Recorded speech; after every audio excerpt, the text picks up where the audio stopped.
E o Corinthians tentou a contratação de Oscar, foi o próprio meio atacante do São Paulo quem fez tal revelação. Vídeo de hoje do canal do Nicola traz mais detalhes e fala sobre o São Paulo, que aceitou emprestar um atacante para o Vitória da Série A do Brasileiro. As últimas do mercado, bastidores, finanças e muito mais.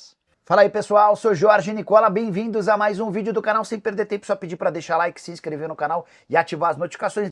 Quero contar também sobre um ofício enviado pela Federação Paulista. Demorou um tempão, mas nessa segunda-feira a entidade máxima do futebol de São Paulo reconheceu ao São Paulo o erro na marcação do pênalti a favor do Palmeiras. Só para lembrar que as semifinais foram decididas depois de um pênalti convertido pelo Rafael Veiga numa suposta falta do Arboleda no atacante Vitor Roque. Na oportunidade, o presidente da Federação Paulista, o Reinaldo Carneiro Bastos, chegou a dizer que entendia a decisão do árbitro e do VAR, mas nessa nota dessa segunda-feira, a Federação Paulista escreveu o seguinte, abre aspas, embora seja um lance interpretativo, a Federação Paulista entende que o árbitro deveria ter sido chamado para realizar a revisão do VAR e que a marcação do pênalti foi equivocada, fecha aspas. O que você pensa de uma resposta tão tardia como essa? Já usa o espaço para comentário e registra a sua opinião, beleza?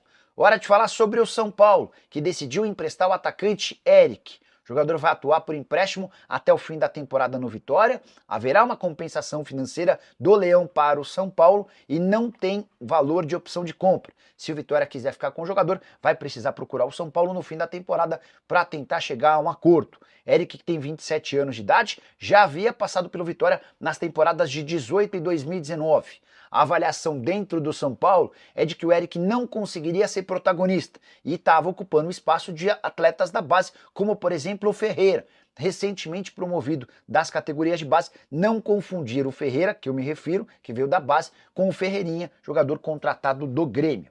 Além dessa questão de abrir espaço para atletas de Cotia, a saída do Eric também assegura uma economia de mais ou menos 350 mil reais por mês. Já havia contado para vocês que o tricolor precisa reduzir sua folha em mais ou menos 3 milhões de reais por mês para conseguir contemplar um pedido ou aquele acordo via FIDIC. Só para arrematar sobre o São Paulo, queria destacar a fase de Moreira, lateral direito emprestado ao Porto. Ele não tem jogado pelo time principal e sim pelo Porto B. Mas, ainda assim, fazendo essa ressalva, dá para dizer que o Moreira no time B vai bem. São 20 partidas disputadas, são 7 partidas disputadas, quase todas como titular, 591 minutos em campo. Nenhum gol e nenhuma assistência. Porto tem até a metade do ano para decidir se fica ou não com o lateral direito tricolor. Para falar sobre Oscar no Corinthians. Essa possibilidade existiu e foi o próprio Oscar quem fez a revelação. Algum tempo atrás, quando ainda jogava na China, o Oscar foi procurado por Vitor Pereira, então técnico do Timão. Você lembra daquele período em que o Oscar não estava jogando na China e foi liberado para treinar e ficar aqui no Brasil, para ficar até mais próximo da esposa que estava grávida, né? Foi nessa época que o Vitor Pereira, muito próximo do Oscar pela relação que eles criaram na própria China, entrou em contato com o jogador, abre aspas por Oscar, falo sempre com o Vitor Pereira. Na época que ele estava no Corinthians, chegou a me mandar mensagem, vem treinar aqui comigo. E eu iria ficar um tempo sem jogar naquela oportunidade.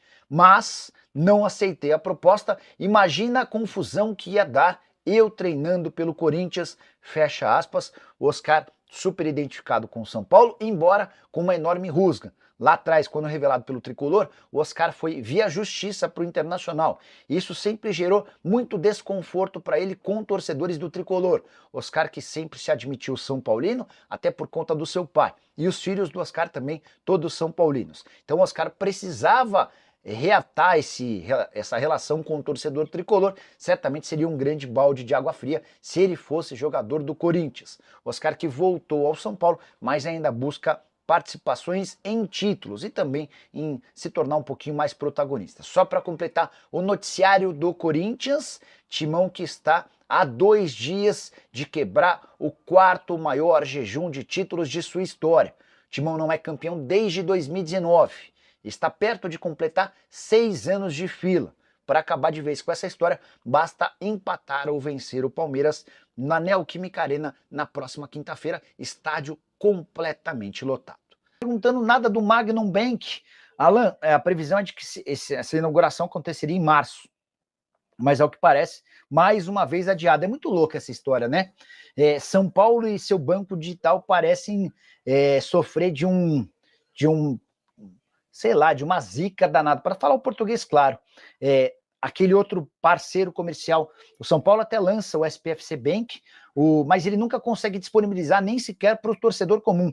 Ficou restrito ao sócio torcedor e diante de tantos problemas que surgiram, acabou que nem houve avanço, né? O programa foi retirado do ar. São Paulo tem um acordo com o Magnum Bank desde o ano passado, preservou um espaço na camisa para estampar a marca do Magnum Bank, em alusão à parceria com o São Paulo, mas até agora não conseguiu colocá-lo no ar.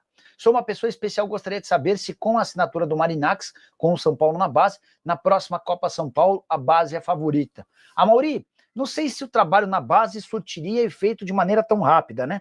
Até porque um processo desse, o que foi assinado até agora é um memorial de entendimento, tá?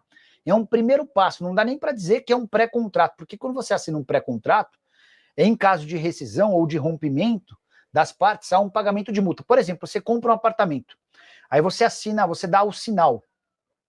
Se você ou o vendedor voltam atrás, há um pagamento de uma multa. Esse memorando de entendimento nem multa tem. Então, essa é uma manifestação das duas partes, no papel de que as partes querem caminhar para um acordo, mas ainda tem bastante coisa que precisa ser resolvida, detalhes burocráticos, alguns detalhes importantes. Por exemplo, São Paulo e Marinax entendem que precisa contratar um jogador.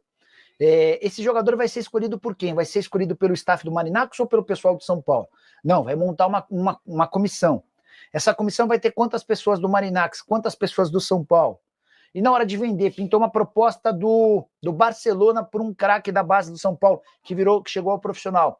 Essa venda vai ser feita pelo São Paulo com a anuência do Marinax, sem anuência, enfim, tem muita coisa que precisa ainda ser ajustada.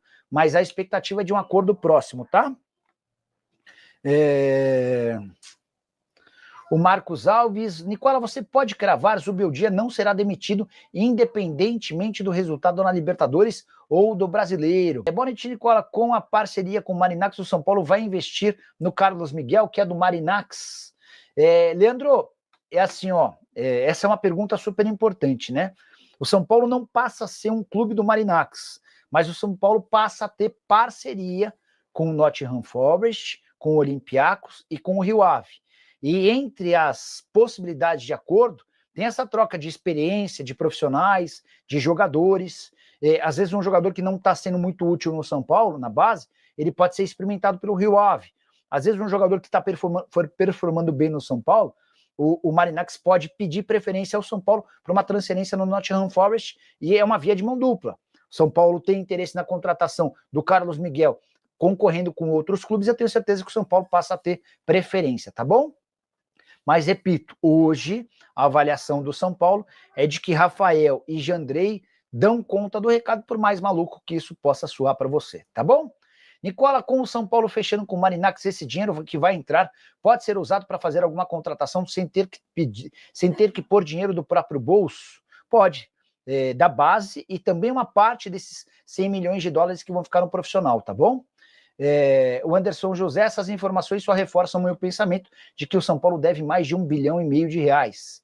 Logo, a bomba estoura. Nicola, Zubeldia não vai utilizar a base, ele confia nos veteranos e, na sua opinião, não vai utilizar mesmo, tá, Marcos? E esse é um enorme problema para um clube como o São Paulo, que vai fazer da sua base algo extremamente diferente. A Carla Silva, boa noite, Nicola, você poderia descobrir por que a dívida do São Paulo subiu desde 2023, é o ano que o São Paulo mais arrecada e a dívida aumenta. Carla, entre outras coisas, porque o São Paulo está gastando cada vez mais.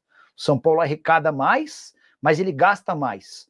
E o que o São Paulo arrecada não é capaz de fazer ele conseguir pagar as dívidas. Só com juros bancários, quer ver, deixa eu até confirmar com uma pessoa do São Paulo, que essa aqui é uma informação importante.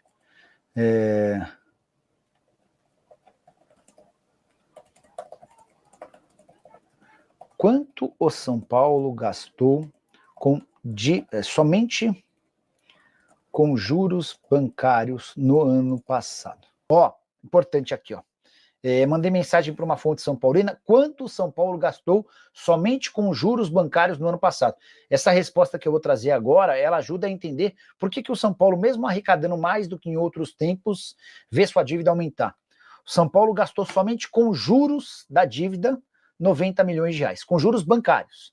Então vamos lá. São Paulo tem hoje 900 milhões de reais, já contei para vocês, de dívida, né? A dívida bancária era no fim do ano passado, essa mesma pessoa tinha me trazido essa informação. Peraí, deixa eu achar aqui rapidinho para vocês. A dívida bancária do clube era de 281 milhões. Então, só com dívidas bancárias, os juros foram de 90 milhões de reais no ano passado. Negócio assustador. Isso é só com banco ou de todas as dívidas? Deixa eu só esclarecer isso aqui, só para trazer direitinho a informação, tá bom? Jonathan Leme, superchat generoso. O São Paulo só vai brigar com times como o Flamengo se virar SAF. O dinheiro do fundo vai fazer cócegas nas dívidas e o Grego ajudará com contratações, mas isso não garante sucesso.